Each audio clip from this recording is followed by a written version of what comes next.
Hello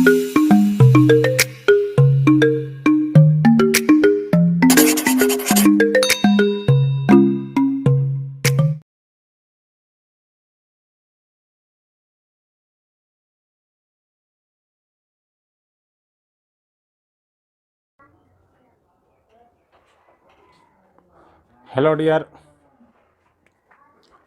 in the previous class we had discussed yes no question. Today we shall discuss WH question.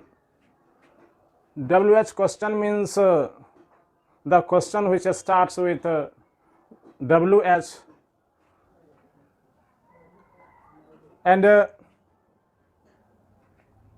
you have read the answer which is given in yes or no is called yes no question, and the question which starts with WH is called WH questions, like who, what, when, where, how, whom,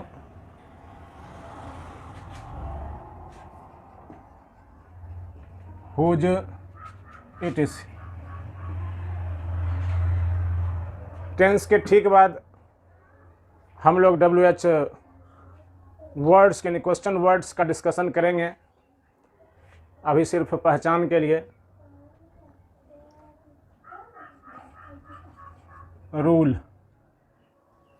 question plus HV, जो tense रहेगा उस tense का helping verb देंगे। ये present indefinite है इसलिए do या does plus subject V1 plus subject plus question mark. जैसे आप कैसे हैं, हाउ डू यू डू। आप कैसे हैं का आप जानते हैं हाउ आर यू। ये भी सही है और आप प्रयोग करते हुए सुनते होंगे हाउ डू यू डू। दोस्तों, अगर आपसे पूछे कोई कि हाउ डू यू डू, इसका आंसर भी आपको देना है हाउ डू यू डू से। कोई अगर आपसे पूछे हाउ आर यू, इसका आंसर देना है आई एम फाइन।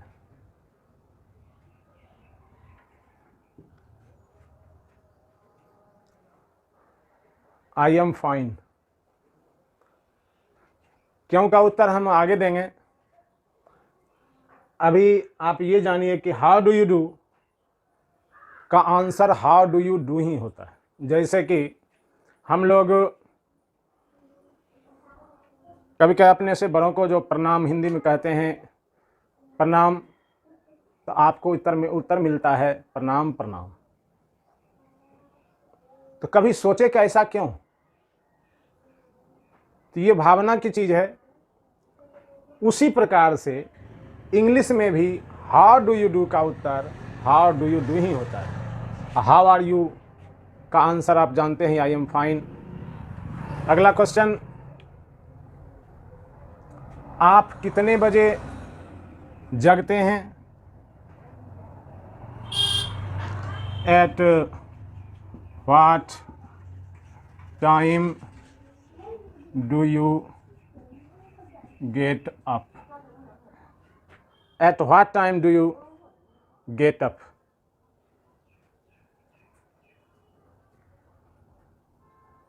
इसका answer I get up at 5 o'clock। तो कितने बजे का इंग्लिश याद रखना है एट व्हाट टाइम। जगना का गेट अप, राइज, अवेक, आप कुछ भी यूज कर सकते हैं। आप कहाँ से आते हैं?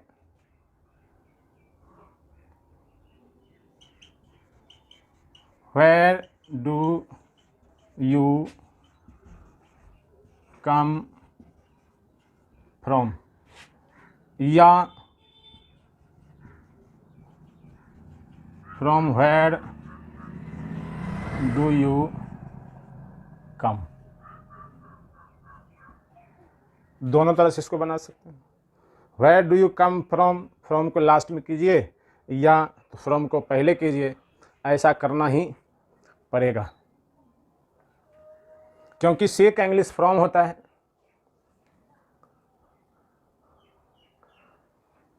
फिर आप कितना देर यहाँ पढ़ते हैं? कितना देर का इंग्लिश याद रखना है, how long. How long do you study here. Read they सकते हैं या स्टडी दे सकते हैं।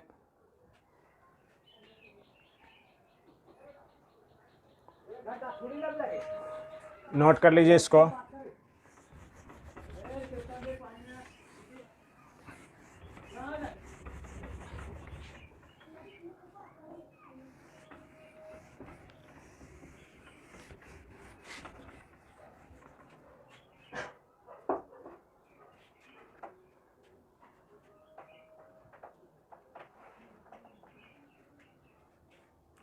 वह देखने में कैसी है, how does see look like.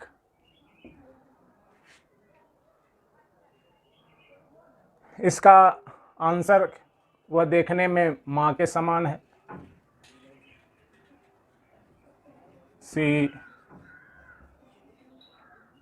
She looks like her mother.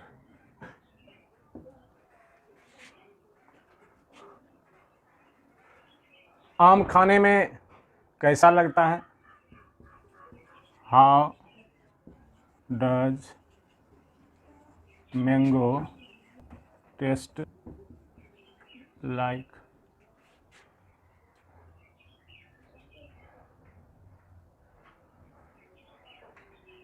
अब इस पर जो है हम बहुत सारा सेंटेंस बना सकते हैं कि दूध खाने में कैसा लगता है, how does milk taste like.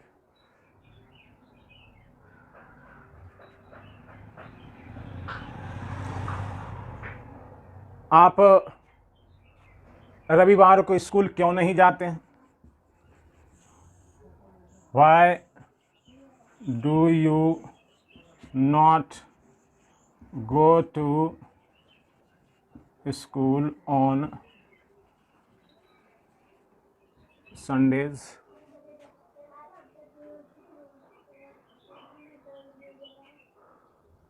आप यहाँ कैसे आते हैं, how do you come here. आप व्यायाम क्यों नहीं करते हैं, तो ये निगेटिव क्वेश्चन है, इसमें क्वेश्चन भी है प्लस निगेटिव भी है। आप व्यायाम क्यों नहीं करते हैं, why do you not take exercise.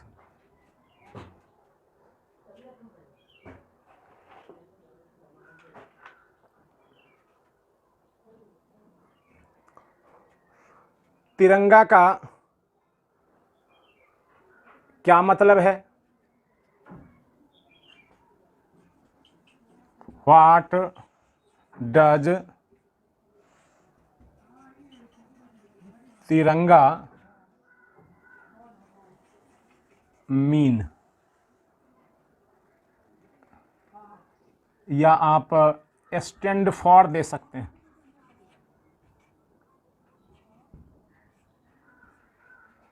Mean या स्टैंड फॉर फ्रेज है। अब इसका आंसर आप दे सकते हैं कि तिरंगा का मतलब आज़ादी है।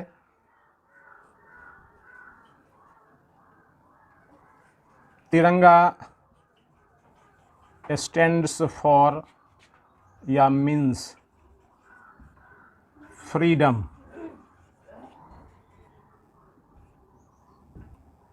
तिरंगा स्टैंड्स फॉर फ्रीडम।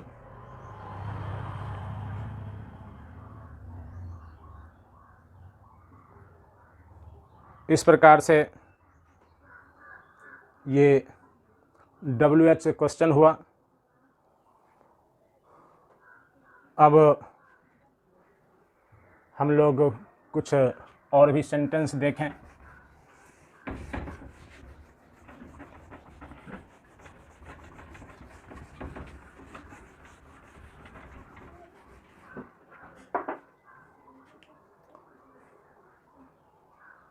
आपने इस प्रेजेंट इंडेफिनिट टेंस में देखा कि जिस वाक्य के अंत में ता है ती है लगा रहे उसे प्रेजेंट इंडेफिनिट कहते हैं या सिंपल प्रेजेंट कहते हैं। तो दूध उजला होता है, क्या इस पर भी यही नियम लागू होगा? आप कंपटीशन के पॉइंट ऑफ व्यू से पढ़ रहे हैं, इसलिए आपको सेंटेंस का सेंस जानना पड़ेगा, सिर्फ रूप ही नहीं। तो दूध उजला होता है, इसका बनेगा, आप जानते हैं, बनाते ही हैं, मिल्क इज व्हाइट। तो milk is white present indefinite कहता है कि इसमें इज आर एम का प्रयोग नहीं होता है, फिर इज कैसे लगेगा? यहां इज लगेगा ही लगेगा, क्योंकि यहाँ वर्ब नहीं आया, वर्ब नहीं आया है। यहाँ व्हाइट ये एडजेक्टिव है और ये यूनिवर्सल ट्रूथ के साथ इज आर एम का प्रयोग होता है। तो जिस तरह से आप समझ लीजिए, या तो आप समझिए कि अगर एडजेक्टिव आएगा तो भी इज आर एम लगेगा, या अगर यूनिवर्सल ट्रूथ रहेगा तो भी इज आर एम लगेगा।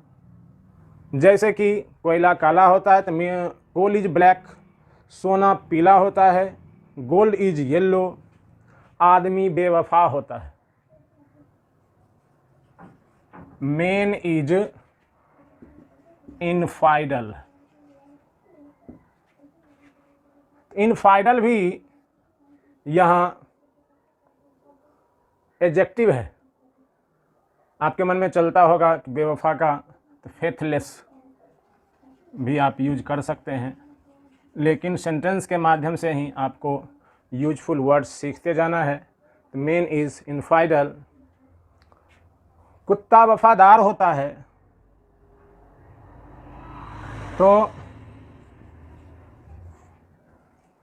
Dog is faithful. तो डॉग इज फेथफुल, यहां फेथफुल क्या है? एडजेक्टिव है। इस प्रकार का सेंटेंस अगर रहे तो आप इज आर एम का प्रयोग जो है कर सकते हैं। सुबह की हवा शीतल होती है, मॉर्निंग एयर इज कूल। तो मॉर्निंग एयर इज कूल, यहाँ कूल भी जो है एडजेक्टिव है, इसलिए आप देखिएगा अगर एडजेक्टिव रहेगा तो आपको इज आर एम का प्रयोग करना है।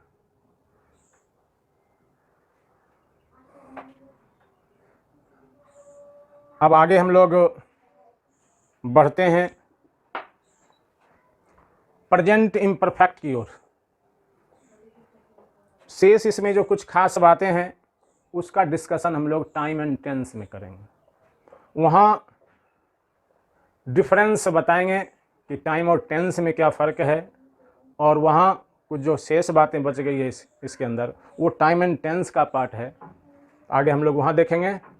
अब आइए हम लोग चलते हैं प्रेजेंट इम्परफेक्ट।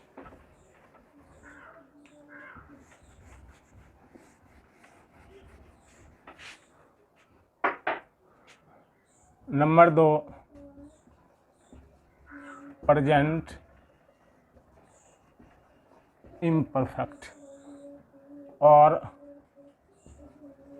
प्रेजेंट कंटिन्यूअस या प्रोग्रेसिव भी जो है इसको आप बोलते हैं। As its name is present imperfect, imperfect means अपूर्ण, not perfect, not complete.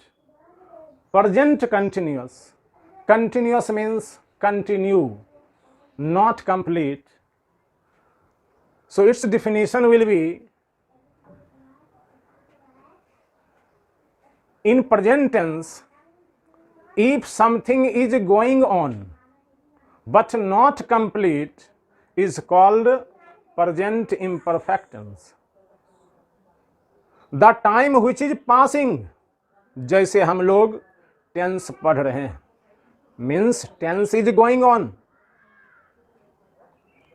If something is going on, if something is continue but not complete is called present imperfect. जब कोई कार्य चल रहा हो, पूरा नहीं हुआ हो, तो वह प्रेजेंट इम्परफेक्ट कहलाता है। जैसे हम लोग टेंस पढ़ रहे हैं, वी आर रीडिंग टेंस। पहचान आप पहले भी पढ़ चुके हैं, फिर भी रिपीट कर देते हैं कि जो छात्र यहां से ही देख रहे होंगे।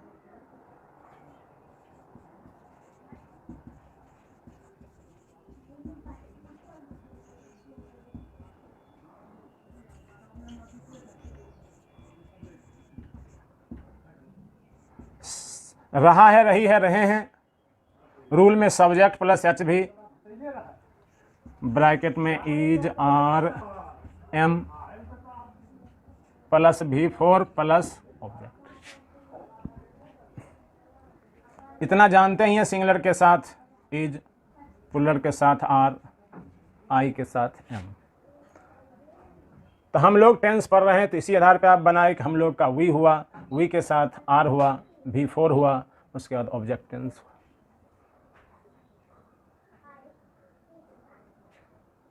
टेंस चल रहा है, टेंस इज गोइंग ऑन, मतलब टेंस चल रहा है।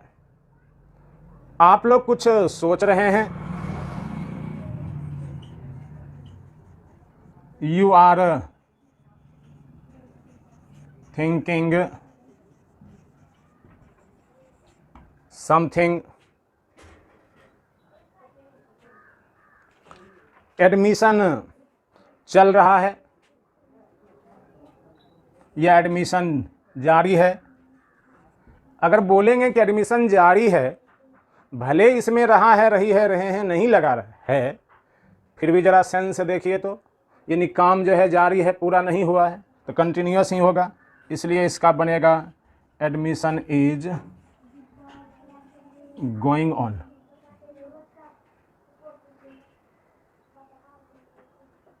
Admission is going on. आप गोइंग ऑन तो सुने हैं, क्या आप ऑन गोइंग का यूज किए हैं?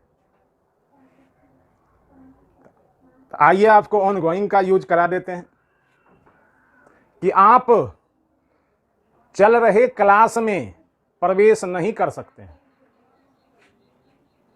देखिए इसका ये भी कंटिन्यूअस ही है। आप चल रहे क्लास में, यानी चलते हुए क्लास में प्रवेश नहीं कर सकते हैं, तो you can't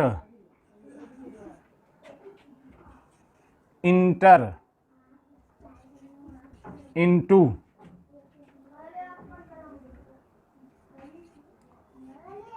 on going classes.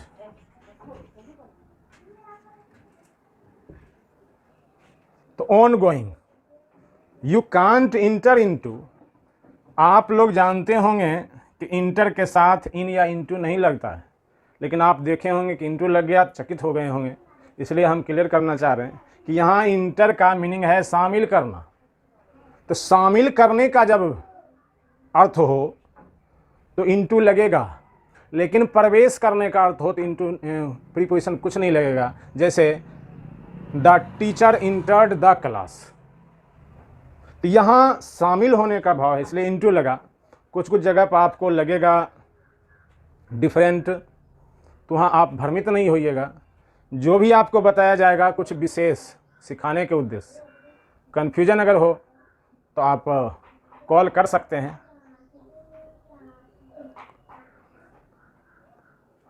आइए आगे सेंटेंस है कि अब तो बन जाएगा कि परीक्षा चल रही है, तो एग्जामिनेशन इज गोइंग ऑन, हम लोग परीक्षा दे रहे हैं, हम लोग परीक्षा दे रहे हैं। तो वी आर टेकिंग एग्जाम। जो इंग्लिश मीडियम के स्टूडेंट्स हैं उनके लिए क्वेश्चन है और सबके लिए, we are appearing at the exam. आपको बताना है कि दोनों में से कौन सही है, वी आर टेकिंग एग्जाम या we are appearing at the exam. आपको लगेगा कि दोनों सही है, ये तो सही है ही, ये गलत है। अब गलती आप खोजिए कहाँ है, ये तो सही है, ये भी सही है, ये गलत है। आप जानिए कि अपीयर का प्रयोग कंटिन्यूअस टेंस में नहीं होता। जैसे मैं तुमसे प्रेम कर रहा हूं तो आई एम लविंग यू नहीं होगा। उसी प्रकार से मैं परीक्षा दे रहा हूं तो I am appearing at the exam नहीं होगा। इसका भी डिटेल डिस्कशन हम लोग टाइम एंड टेंस में करेंगे, इसलिए अभी आप ध्यान रखिए कि इसमें अपीयरिंग का प्रयोग नहीं होगा। इसलिए मैं हमेशा स्टूडेंट से कहता हूं कि टेक एग्जाम का यूज कीजिए, जिसका प्रयोग आप हर एक टेंस में कर सकते हैं, लेकिन अपीयर का प्रयोग आप कंटिन्यूअस में नहीं कर सकते। फिर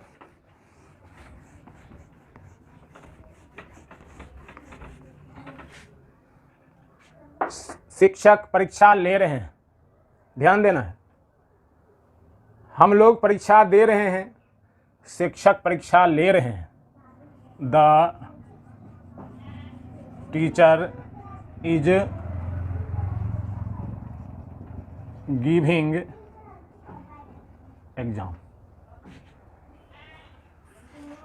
याद रखना है कि परीक्षा लेना का इंग्लिश गिव एग्जाम होता है, इसलिए यह सही है। और टेक एग्जाम मीन्स परीक्षा देना। अब देखिए पूछा हुआ क्वेश्चन है कंपटीशन में, the teacher is giving our exam, the teacher is taking our exam, the teacher is giving us exam. इसी प्रकार से आपको 4 ऑप्शन रहा करेगा, आप बताइए इसमें से कौन कौन सही है और कौन कौन गलत है। The teacher is giving exam, वो तो सही है ही। The teacher is giving our exam, आपको ये भी सही लग रहा होगा, लेकिन ये गलत है। The teacher is taking our exam, ये भी गलत है। और teacher is giving us exam, ये सही है। आप कन्फ्यूजन में होंगे कि क्या गलती है यहाँ। तो यहाँ देखिए टीचर इज गिविंग, मन कर रहा है कि आवर, कि शिक्षक हमारा परीक्षा ले रहे हैं तो आवर होना चाहिए, लेकिन गिव के बाद ऑब्जेक्ट आता है, पॉजेसिव नहीं। जैसे मुझे एक कलम दीजिए, गिव मी अ पेन, उसी प्रकार से यहाँ जो है ऑब्जेक्ट का प्रयोग सही है, इसीलिए सेंटेंस सही है। रहेगा कि गिविंग मी एग्जाम और गिविंग माई एग्जाम, तो मी वाला सही होगा। माई दीजिएगा तो उसका अर्थ हो जाएगा शिक्षक के जो है परीक्षा मेरे बदले में ले रहे हैं, तो सेंस गलत हो जाएगा। फिर तीसरा क्यों गलत है, क्योंकि आप पढ़ चुके हैं कि परीक्षा देना का इंग्लिश गिव होता है, तो यहाँ टेक दिया हुआ, इस कारण से ये गलत है और ये सही है क्योंकि अस लगा हुआ है, और ये तो सही है ही। इस प्रकार से आप छोटी छोटी बातों को ध्यान में रखेंगे।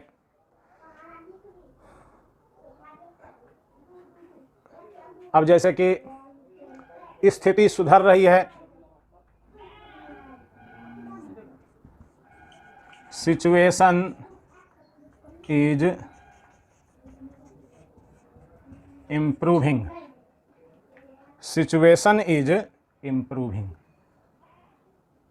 और स्थिति खराब हो रही है, सिचुएशन इज, अब खराब होना का डिटेरियोरेटिंग, डिटेरियोरेटिंग, ये वर्ब है, आपको तो देना होगा कोई वर्ब, तो आप बैड दीजिएगा तो बैड से तो बनेगा नहीं, कि बैड तो एडजेक्टिव वर्ब है नहीं, इसलिए आपको इसका ही प्रयोग करना पड़ेगा। हम लोग समझ रहे हैं,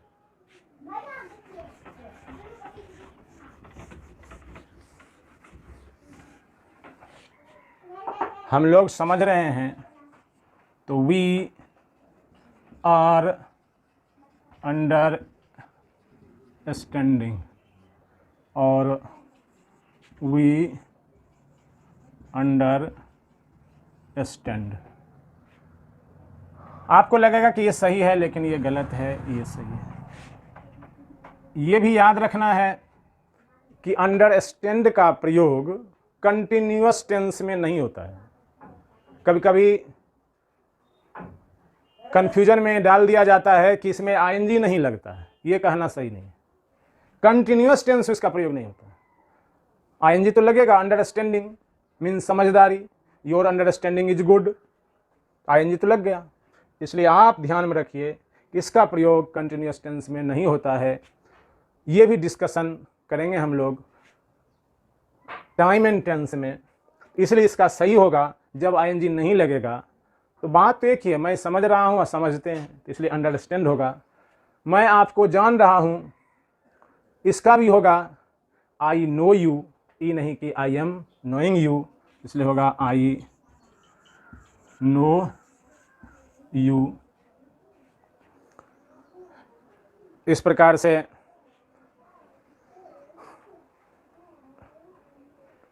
आपने इम्परफेक्ट टेंस को देखा। फिर नेक्स्ट क्लास में हम इसको आगे बढ़ाते हुए फिर नेगेटिव इंट्रोगेटिव का डिस्कशन करेंगे। आज के क्लास में इतना ही। Thank you.